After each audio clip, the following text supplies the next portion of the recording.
નમસ્કાર, સત્યપુંજમાં આપનું સ્વાગત છે. હું છું લવજી કશ્યા. કરદેશ કન્યા શાળાની બાળાઓને આરોગ્ય વિશે માહિતી અપાઈ હતી. કરદેજ કન્યા શાળાના બાળકોને આરોગ્ય વિશે માહિતી અપાઈ હતી. ભાવનગર તાલુકાના કરદેજની કન્યા શાળાની બાળાઓને પાણીજન્ય રોગો અટકાવવા બાબતે તાલુકા હેલ્થ સુપરવાઇઝર અનિલભાઈ પંડિત દ્વારા સમજણ અને માહિતી અપાઈ હતી, જેમાં શાળા પરિવાર જોડાયો હતો.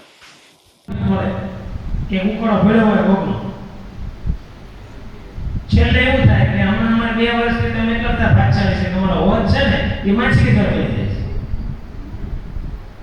છે. એક રિક્ષા પર માછલી લાવે પાણી ના ઓલા આટલી બધી માછલી રહે નહીં જી ઓલા તો તમે વિચાર કરો કે જો જોયા વગર આપણે પી જાય આ તો આપણું ધ્યાન જાય છે, આપણો રોજ એનો ઓલો હોય ને એટલે આપણે નજરમાં આવી જાય છે.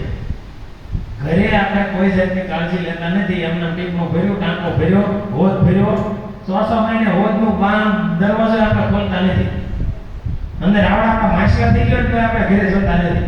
તો આપણે એક કામ કરીશું કે આપણે ઉકાળેલું પાણી પીવાની ટેવ પાડીશું. 2 વખત પીને પૂરું નથી કરી દેવાનું. અમે એવું નથી 2 વખત બચી જઈએ. આપણે ટેવ પાડવાની. તમારું ભણતર જ છે. તમારા મમ્મી ઝડપથી એટલી બધી ગંભીરતા નહીં સમજે, તમારા પપ્પા એટલી બધી ગંભીરતા નહીં સમજે, પણ તમે તો ગંભીરતા સમજો એવા છો, તમે ભણેલા છો કે એક વખત ગંદુ પાણી પેટમાં જાય ત્યાંથી શું થાય. એક વખત તેમ બીમાર પડ્યા, એક વખત ઝાડા ઉલટી, કોલેરા કે ટાઇફોઇડ કે તમને કાંઈ પણ રોગ થયો એટલે અત્યારે પેટમાં રૂપિયા થાય છે ને એ તમને બધાને ખ્યાલ છે કે કેટલા રૂપિયા આપણે એને આપવા પડે.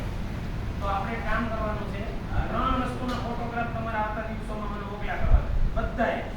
130 ડિગ્રી છે ને આજ 5 ક્યારે જશે, એક અઠવાડિયાની અંદર 125 જણે ફોટો મોકલવાના છે. 3 ફોટો થાય. કોણ મોકલે છે? દેશની સેવા છે. આપણે બધા સશક્ત તંદુરસ્ત રહેશું ને તો આપણો દેશ તંદુરસ્ત રહેશે. અને અત્યારે એક સરસ મજાનું સુવિચાર તમે સાંભળ્યો છે કે ભારતનું ભાવિ એના વર્ગખંડોમાં ઘડાઈ રહ્યું છે. તમે જો અત્યારથી એટલા તૈયાર થઈ જશો તો આપણું ભવિષ્ય એટલું ઉજ્જવળ છે. અને ડિજિટલ ક્ષેત્રે તો આપણને કોઈ કહેવાની જરૂર જ નથી. હું સાહેબ હમણાં વાત કર્યા કરતા. અને આ સ્વાસ્થ્યની બાબતમાં જો આપણે એટલા સક્ષમ બનશું તો આપણને કોઈ પણ ક્ષેત્રમાં આગળ વધતા કોઈ નહીં રોકી શકે.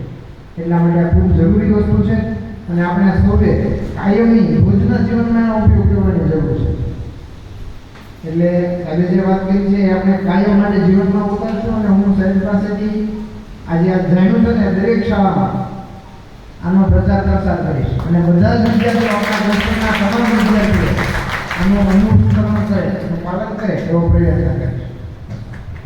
ચોમાસાની શરૂઆત થઈ ગઈ છે એટલે એટલી બાબતની ખાસ યાદ રાખી. ચોમાસામાં ડેન્ગ્યુ અને મેલેરિયા જેવા રોગો ન ફેલાય એના માટે આપણે અમુક બાબતોનું ધ્યાન રાખવું જરૂરી છે. જેમાં કુંડા છે, ટાયર છે, નારિયેળના કાચલા છે, તેમાં પાણી એકઠું ન થવા દે. કેમ કે એક ચમચી જેટલું પાણી ભરાય ને તો એમાં પૂરા થાય, પછી એમાંથી મચ્છર થાય. અને એને રોકવા માટે તમારા ઘરે ટાંકા કે કુંડા કે હોય ને તો ગપ્પી અને ગંબોસિયા માછલી રાખવી. આપણું આરોગ્ય મંદિર દેદા છે ત્યાં ગપ્પી માછલી છે, હાલો હું તમને બતાવું. આ માછલી છે ને બહુ મોટી ન થાય, ટસલી આંગળી જેવડી જ થાય. અને જો તમારે ઘરે આશાબેન આવે ને એબેટ કામગીરી કરતા હોય તો એબેટ નાખવા દેજો, જેનાથી આવા રોગો ન ફેલાય. સમાજ માટે સત્ય માટે સત્યપૂર્ણ સમાચાર પ્રસારણ આપના મોબાઈલ પર તરત જ લાઈક કરો, શેર કરો અને સબસ્ક્રાઇબ પણ કરો. અને હા, ઘંટડી વગાડવાનું ન ભૂલશો. આભાર. સમાજ માટે સત્ય સાથે સત્યપુંજ. અહેવાલ, સમાચાર તથા જાહેરાત પ્રસારિત કરવા સંપર્ક સાધો.